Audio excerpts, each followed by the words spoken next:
Okay, it's 9 o'clock, so we'll start. We're going to do loving kindness meditation in this session. And I was just thinking, the weather, the lovely sunny day sort of sparked a memory in my mind when I was walking down by King's Cross Station. It was very busy, and it was a really hot day last year, and my feet hurt. I'd been walking about London all day. So I stopped and I took my shoes off and my socks, and I just walked in bare feet. And it felt like an act of rebellion. Everybody else was in the shoes on this crowded pavement. There was me in my bare feet. But it felt lovely. It felt so fantastic to be in contact with the pavement and to have the air around my feet. And I was thinking after that we have this tendency, don't we? Well, more than a tendency, it's an entrenched habit of looking to other people for how we should behave. We have a habit of following the crowd and feeling that we probably shouldn't do something different that we want to do. And I think it's in Buddhism generally, the sense is that we should be ourselves. We should be individuals. We should act as well as we can in the world and be as kind as we can. But we must always try and be who we are, not who everybody else is. And I think that's something that we all probably need to work on, because it's so easy to do what we think is expected of us rather than what we think is the right thing to do. And this applies to this meditation.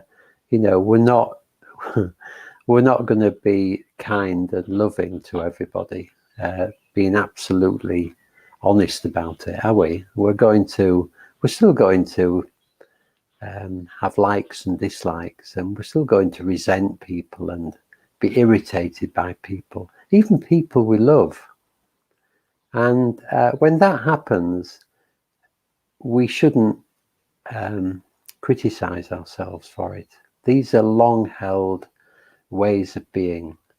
And when we react against the world in any negative way, all we need to do is to see that that's happened and to see it with kindness. We're doing our best.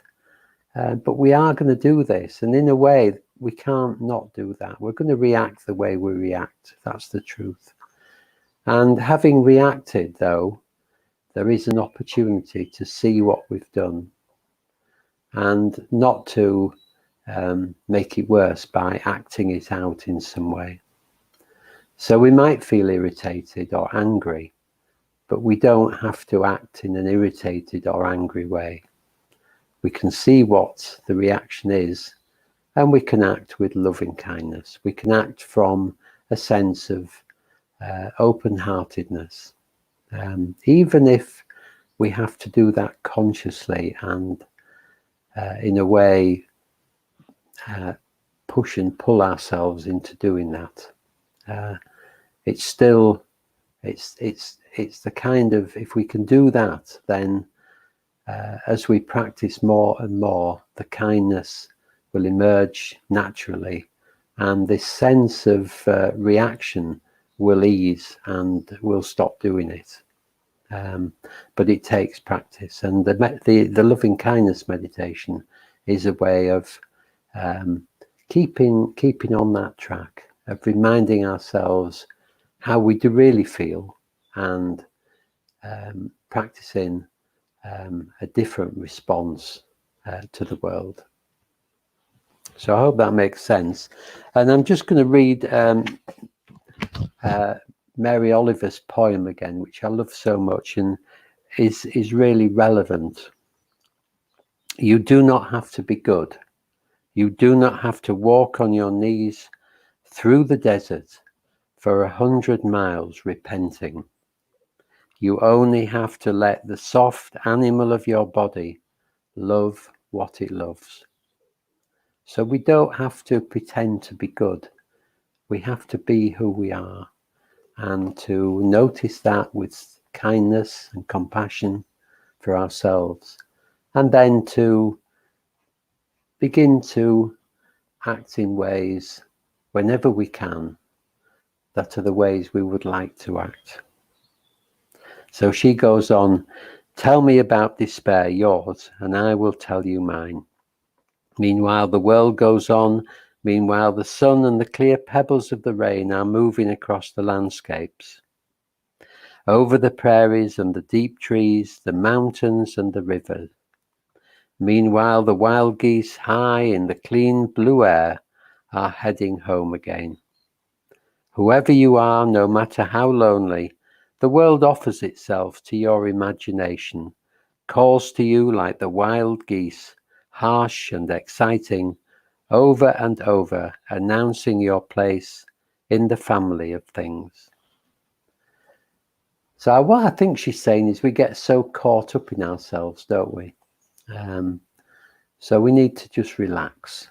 If we can just relax, notice our tendencies with kindness, and then act in ways that are the way we want to act in the world. And it's really quite simple. Not easy to do, but quite simple.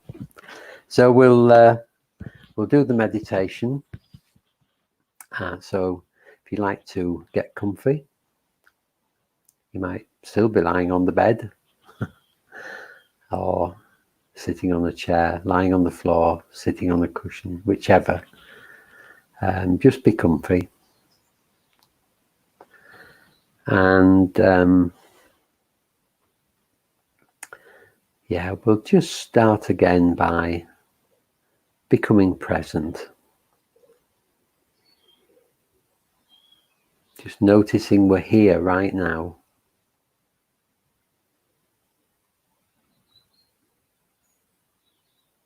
Noticing what that feels like.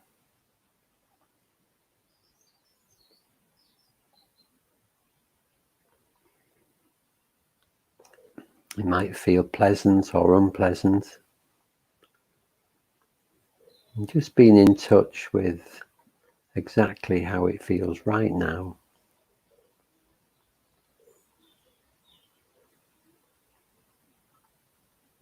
And in a way, whatever it is, it's fine. It may not be comfortable, or it may be very comfortable. But it's just what's happening in this moment.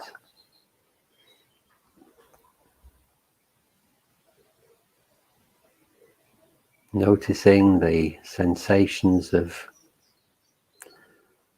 sitting or lying, contact with the chair, the cushion, the floor, the bed.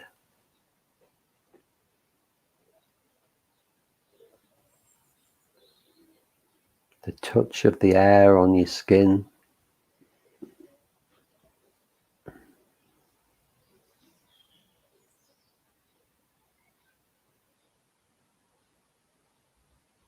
Any sounds that you can hear.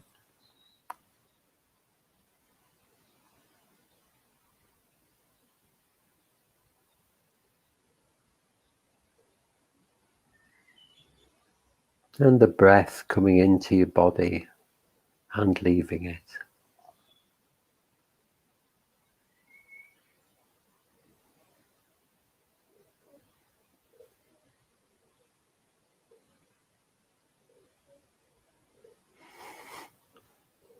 Chest in particular rising and falling as you breathe. The rib cage expanding and contracting.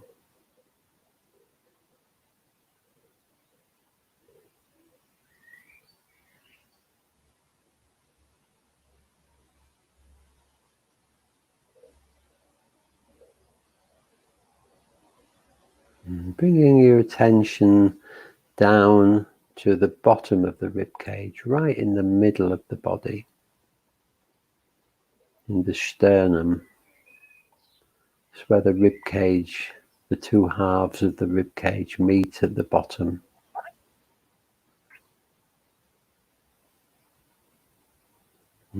moving behind this to a place called the heart center.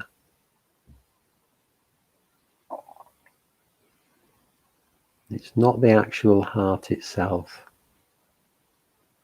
In fact, it's not an organ at all. It's called the chitta, the heart center.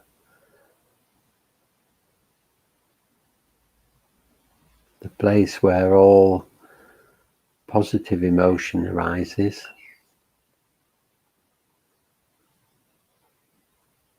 Our true heart mind, where wisdom and compassion are combined.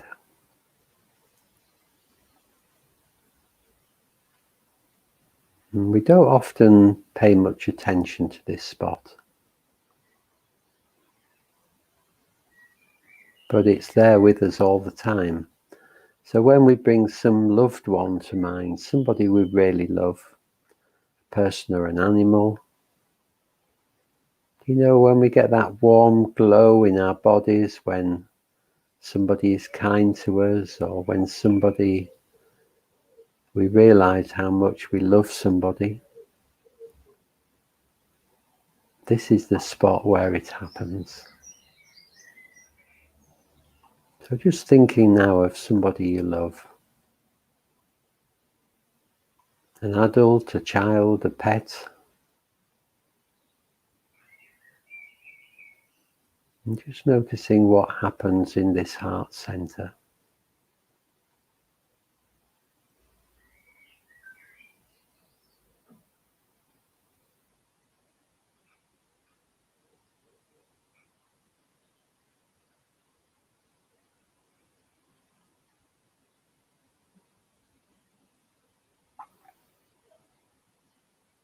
You might feel a warmth, a glow, or you might feel very little. And if that's the case, just relax. That's fine, just relax and keep thinking of somebody that you love.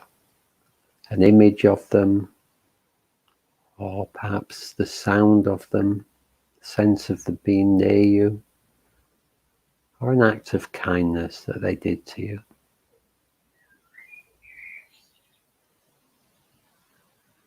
Just seeing what arises.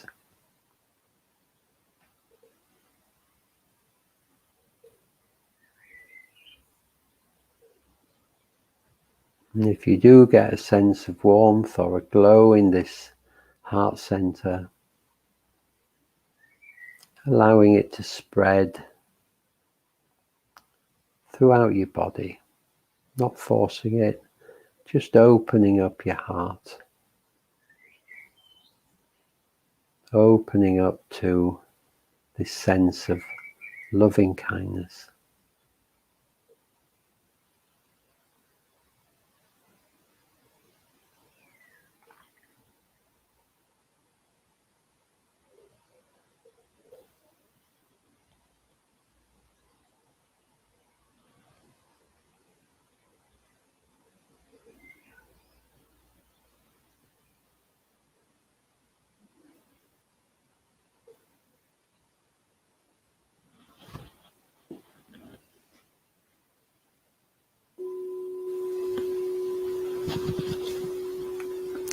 So this is loving kindness meditation, metta bhavana.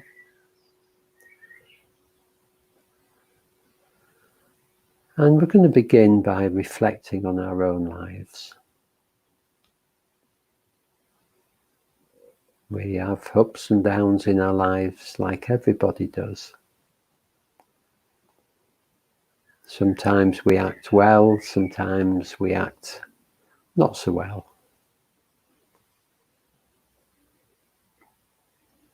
We have good days and bad days, joy and pain.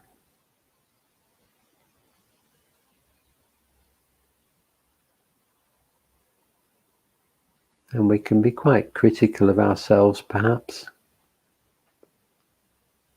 And sometimes we can be a bit scared unsure, and perhaps feel that we're not quite up to how we ought to be.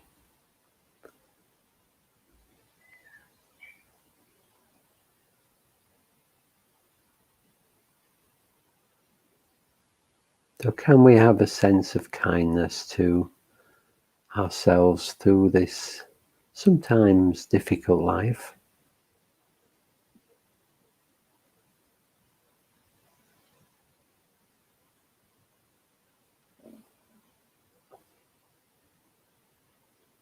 Can we be our own best friend? Supporting ourselves when things are hard.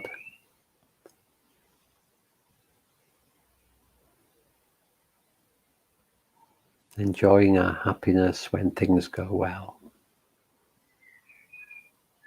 Just like any good friend, always being there, always supportive.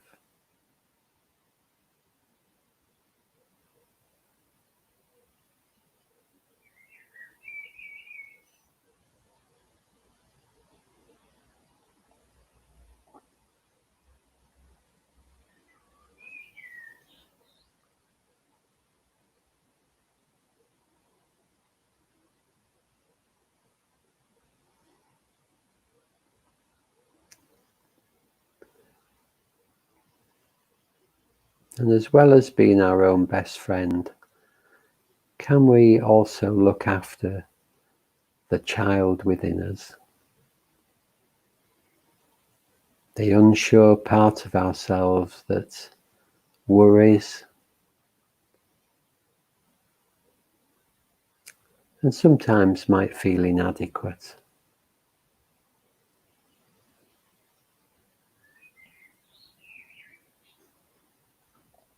Can we hold this small child inside, close to our heart,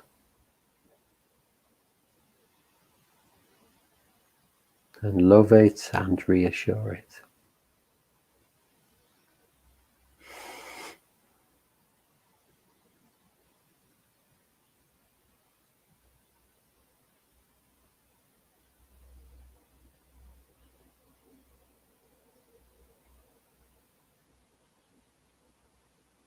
And can we do the same for our critical self, the part of us that comments on what we do, that sometimes might tell us that we're not good enough or that we should have done better? It's really just trying to help us, but in a very misguided way, trying to keep us safe. But this critical self is suffering too.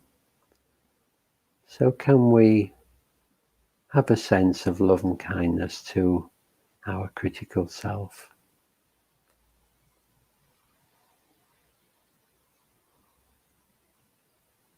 Reassure it. Take care of it.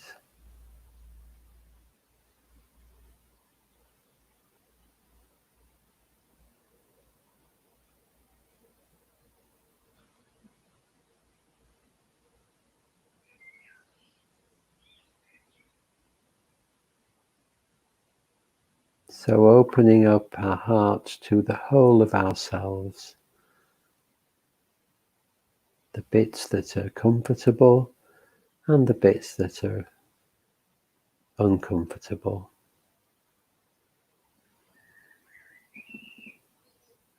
The kind bits,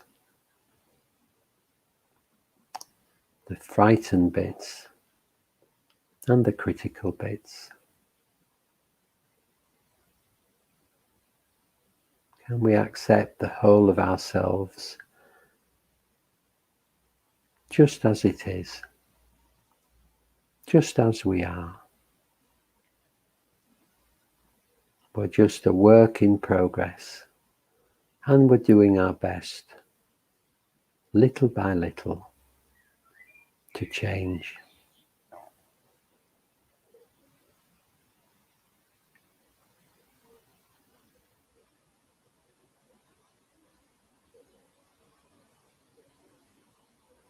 So can we wish ourselves well?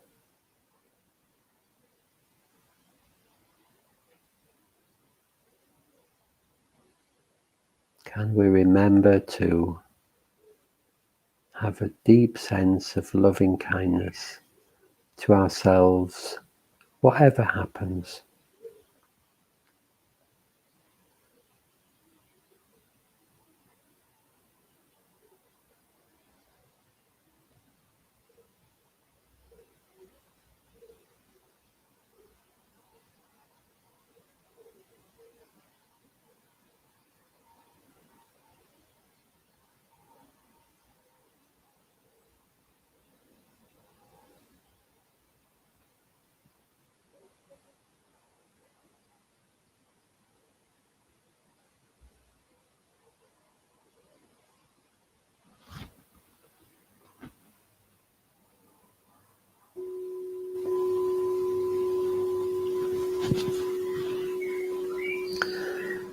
In the second stage, we're going to bring to mind a good friend, somebody that we really care about and who cares about us. And just seeing what arises in our experience, what happens with the heart center, the chitta. We open our hearts to this person that we love.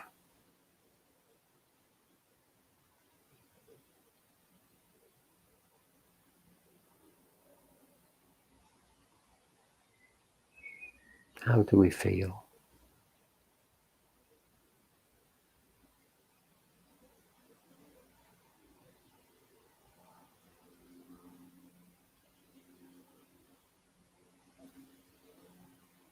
And they're a human being just like us, with much the same joys and sorrows, triumphs and difficulties.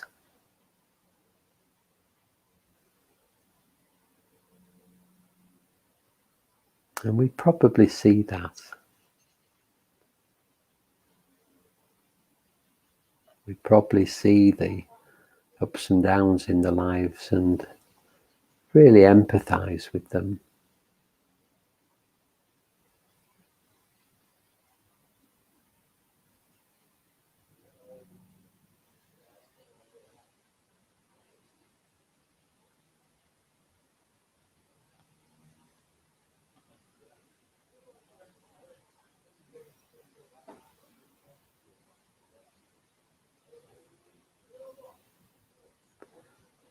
So reaching out to our friend, maybe we're imagining them sitting next to us.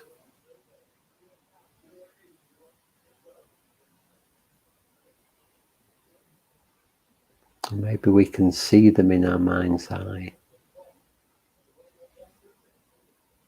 But just opening our hearts as wide as we can to them and wishing them well.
Letting the good friend go now, just for the moment, and bringing a stranger into our meditation, So this is somebody we see regularly, but we don't know very well. We neither like them nor dislike them. Maybe a postman or woman, bus driver, shop assistant, a neighbour, somebody who we just bump into at the bus stop or when we're about our lives.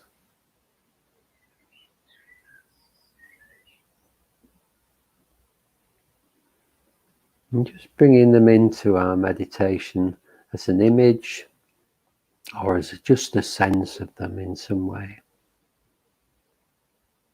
We might not be able to bring an image to mind.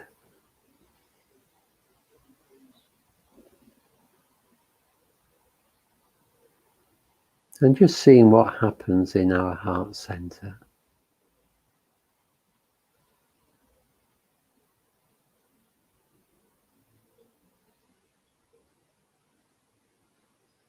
Is there an opening up of connection with this person? Or is there a sense of indifference or blankness?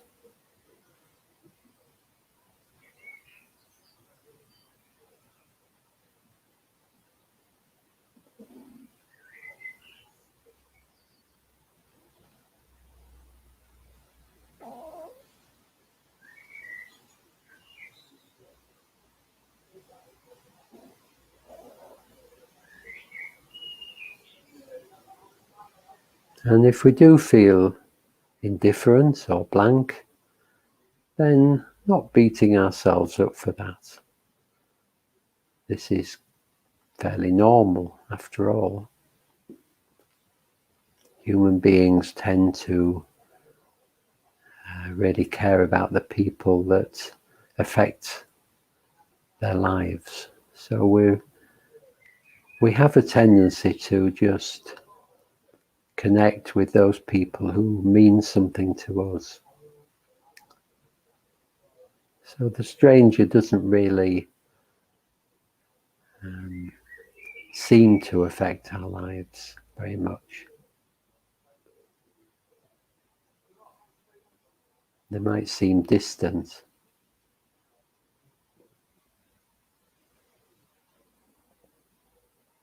But really we do have a connection with them. And you might reflect that there are so many similarities between you and this stranger.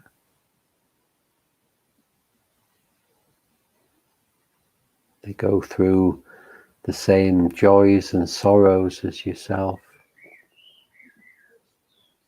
They have similar reactions to the world.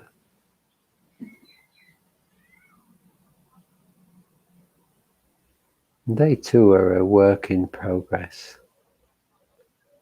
Just doing the best in the world, doing the best to be happy. Not always succeeding. Like you, they grow old and one day they'll die.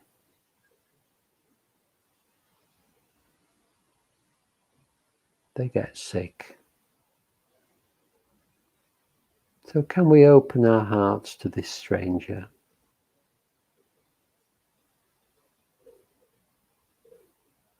Can we see that they're worthy of our goodwill and kindness? Even if we never know them or never talk to them.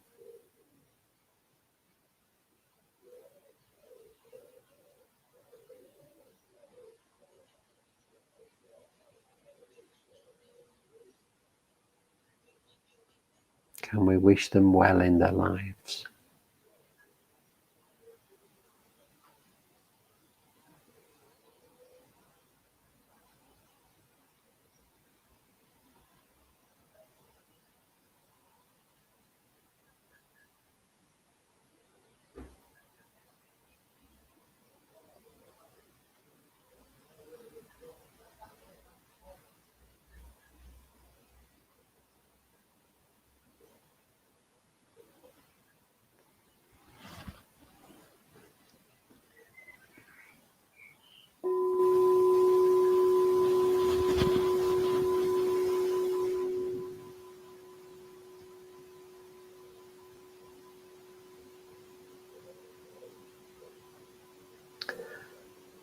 So now bring into mind somebody that we don't get on with very well. Not somebody we've fallen out with badly, but someone that irritates us or that we just don't feel happy around. We'd rather not be with. Maybe there's an awkwardness or some other difficulty. And can we acknowledge that? So just notice how you're feeling now when you bring this person to mind. What's going on in the body? Not so much the thoughts, although they're important too, but noticing what feelings arise in the body.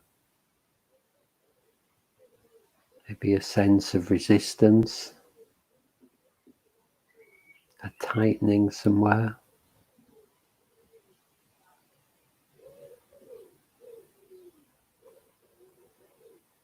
Just a general sense of aversion or not wanting to be with them.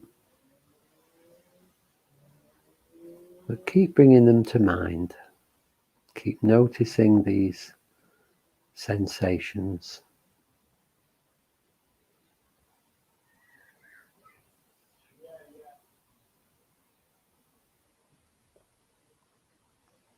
And first of all, just have a sense of compassion for yourself, sense of kindness to yourself.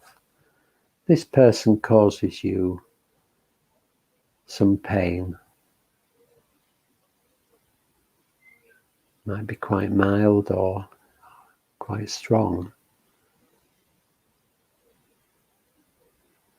So can we be kind to ourselves because of that?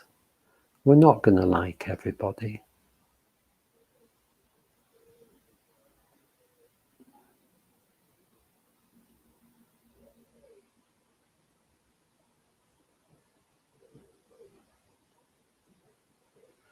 And then in spite of how this person makes us feel,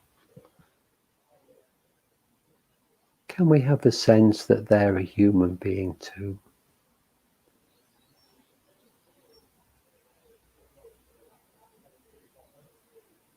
That like us, they have sorrows and joys.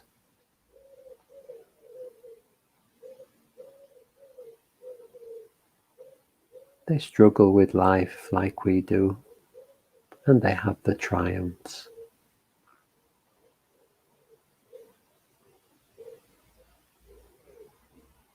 And they're a work in progress just like us, just doing their very best always to make their way through life, and sometimes not doing it very well, just like us.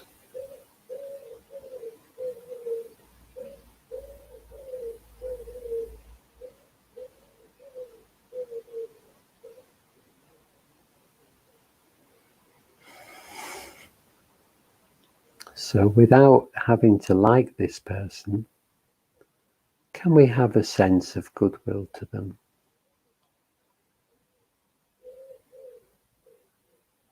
Without having to feel comfortable with them, can we wish them well in the world?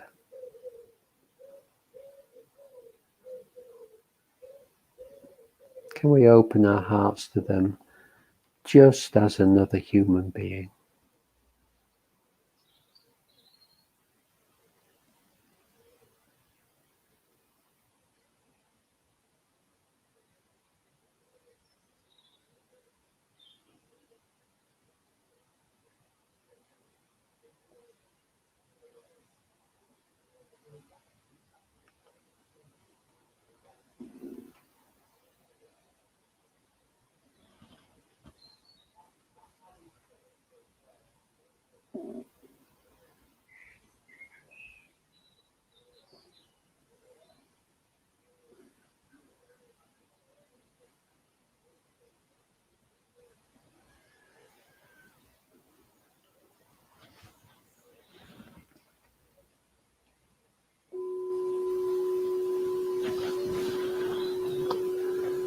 In the fifth and final stage, we're going to bring all four people together again. Ourselves, the good friend, the stranger, and the person we have difficulty with. Just imagining them all sitting with us in this meditation, in whatever way we can. Seeing that we're all pretty much the same under the skin. We're all doing our best. We're all work in progress. We're all tender, fallible working human beings, working on our lives, doing our best. And can we open our hearts to all four of us equally as possible?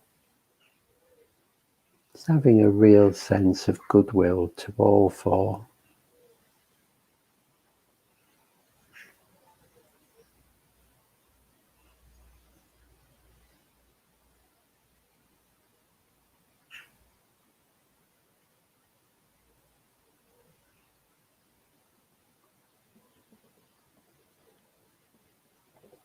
And then opening our hearts to everybody that's been here with us this morning, doing this meditation.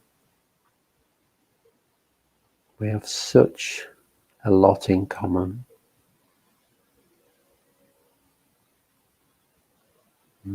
Different in many ways, but at the core of each of us are the same things, the same needs and vulnerabilities.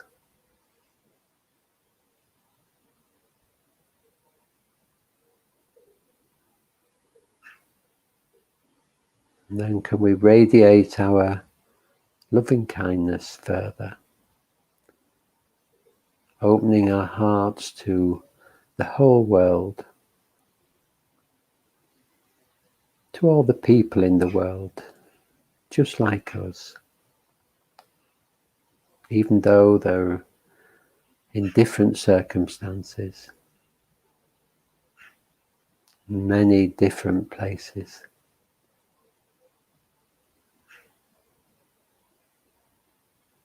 But they too are struggling with the things we struggle with. They too are joyful about things in the life. And all of these 7 billion human beings are going to get sick sometimes. They're going to grow old, and one day they're going to die. So we have so much in common.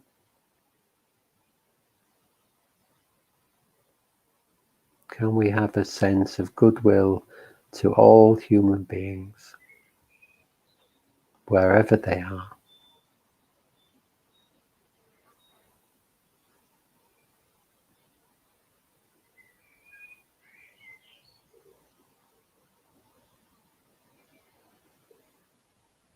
And can we open our hearts even further to all living beings, all animals, all birds, all creatures that live in the water, insects, reptiles, every kind of living being. No matter how big or how small, they're all just doing their best to live their lives.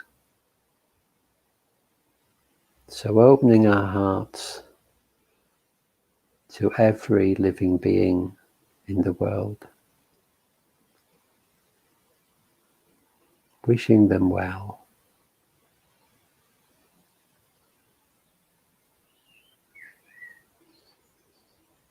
Wishing them joy in their lives, good health, and happiness.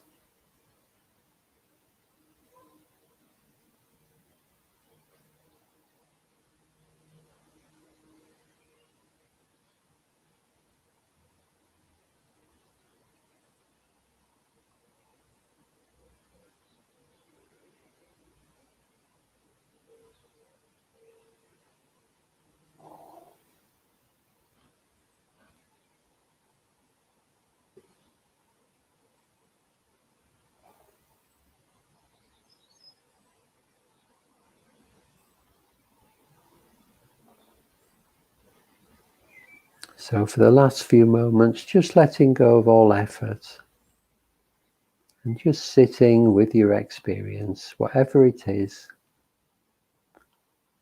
with a sense of kindness and acceptance.